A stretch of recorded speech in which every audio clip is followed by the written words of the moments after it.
ಓಂ ಶಾಂತಿ. ನೀವು ತಮ್ಮನ್ನು ಸಂಗಮಯುಗಿ ಬ್ರಾಹ್ಮಣರೆಂದು ತಿಳಿಯಿರಿ. ಆಗ ಸತ್ಯಯುಗಿ ವೃಕ್ಷವು ಕಾಣಿಸುತ್ತದೆ ಮತ್ತು ಅಪಾರ ಖುಷಿಯಲ್ಲಿರುತ್ತೀರಿ. ಜ್ಞಾನದ ಅಭಿರುಚಿಯುಳ್ಳ ಮಕ್ಕಳ ಲಕ್ಷಣ, ಅವರು ಪರಸ್ಪರ ಜ್ಞಾನದ ಮಾತುಗಳನ್ನೇ ಮಾತನಾಡುತ್ತಾರೆ, ಪರಚಿಂತನೆಯನ್ನೆಂದು ಮಾಡುವುದಿಲ್ಲ. ಏಕಾಂತದಲ್ಲಿ ಹೋಗಿ ವಿಚಾರ ಸಾಗರ ಮಂಥನ ಮಾಡುತ್ತಾರೆ. ಈ ಸೃಷ್ಟಿಯಲ್ಲಿ ಒಬ್ಬ ಶಿವ ತಂದೆಯ ವಿನಃ ಮತ್ಯಾವುದೇ ಸ್ಥಿರವಲ್ಲ. ಹಳೆಯ ಪ್ರಪಂಚದ ಆತ್ಮಗಳನ್ನು ಹೊಸ ಪ್ರಪಂಚದಲ್ಲಿ ಕರೆದುಕೊಂಡು ಹೋಗಲು ಯಾರಾದರೂ ಬೇಕಲ್ಲವೇ? ತಮ್ಮನ್ನು ಬ್ರಾಹ್ಮಣರೆಂದು ತಿಳಿಯುತ್ತೀರೋ ಅಥವಾ ಇದನ್ನು ಮರೆತು ಹೋಗುತ್ತೀರೋ? ಆ ಬ್ರಾಹ್ಮಣರಿಗೆ ತಮ್ಮ ಕುಲವು ಮರೆತು ಹೋಗುವುದಿಲ್ಲ. ಈ ಒಂದು ಮಾತು ನೆನಪಿದ್ದರೂ ಸಹ ದೋಣಿಯು ಪಾರಾಗುವುದು. ನೀವು ರೂಪವಸಂತರಾಗಿದ್ದೀರಿ. ನಿಮ್ಮ ಆತ್ಮದಲ್ಲಿ ಸಂಪೂರ್ಣ ಜ್ಞಾನವನ್ನು ತುಂಬಲಾಗುತ್ತದೆ. ಅಂದ ಮೇಲೆ ರತ್ನಗಳೇ ಹೊರಬರಬೇಕು. ತಂದೆಯು ಏನನ್ನು ತಿಳಿಸುವರೋ ಅದನ್ನು ಒಳಗೆ ಮತ್ತೆ ಮತ್ತೆ ಮನನ ಮಾಡಬೇಕು. ಇದೊಂದೇ ನರನಿಂದ ನಾರಾಯಣ, ನರಕವಾಸಿಗಳಿಂದ ಸ್ವರ್ಗವಾಸಿಗಳಾಗುವ ವಿದ್ಯೆಯಾಗಿದೆ.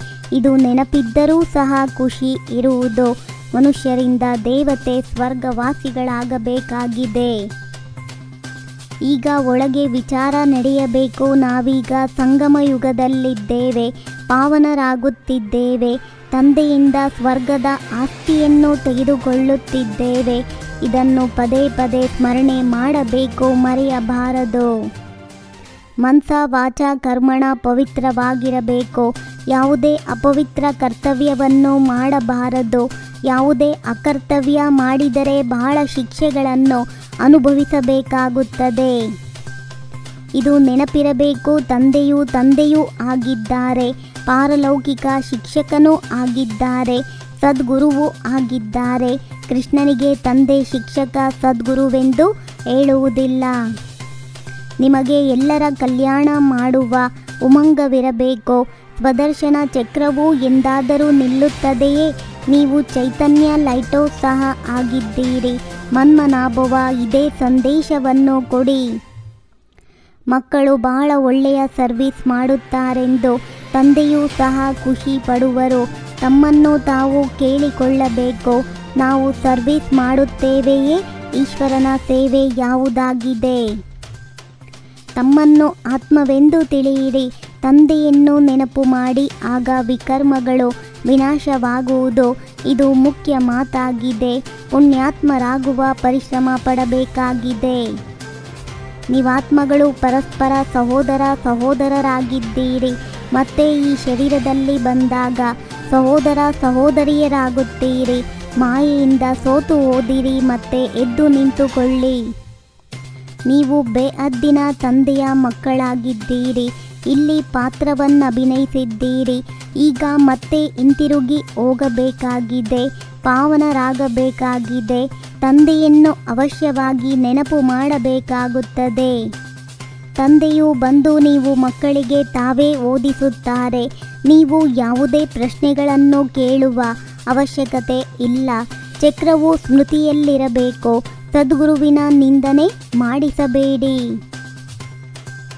ಮೂರನೆಯ ನೇತ್ರವನ್ನು ತಂದೆಯೇ ಕೊಡುತ್ತಾರೆ. ನಾವು ದೇವತೆಗಳಾಗುತ್ತೇವೆ ಅಂದ ಮೇಲೆ ಅವಶ್ಯವಾಗಿ ಒಳ್ಳೆಯ ಗುಣಗಳು ಇರಬೇಕು. ಚಾರ್ಟ್ ಇಡಿ. ಪುರುಷಾರ್ಥವನ್ನು ಈ ರೀತಿ ಮಾಡಬೇಕು. ಅಂತಿಮದಲ್ಲಿ ಯಾವುದೇ ವಸ್ತುವು ನೆನಪಿಗೆ ಬರಬಾರದು. ಪಾವನರಾಗುವ ಪ್ರತಿಜ್ಞೆ ಮಾಡಿ.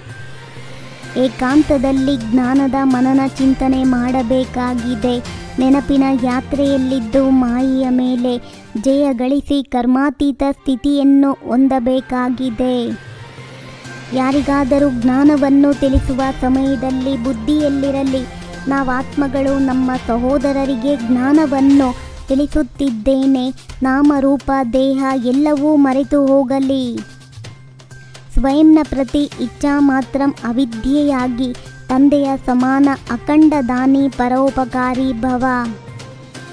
ಇಚ್ಛಾ ಮಾತ್ರ ಅವಿದ್ಯಾ ಅರ್ಥಾತ್ ಮಸ್ತ ಫಕೀರರಾಗಿ ಅಖಂಡ ದಾನಿ ಪರೋಪಕಾರಿಯಾಗಿ ಆಗ ವಿಶ್ವ ಕಲ್ಯಾಣದ ಕಾರ್ಯದಲ್ಲಿ ತೀವ್ರಗತಿ ಬರುತ್ತದೆ. ಕೇಸ್ ಮತ್ತು ಕತೆ ಸಮಾಪ್ತಿಯಾಗಿ ಬಿಡಲಿ.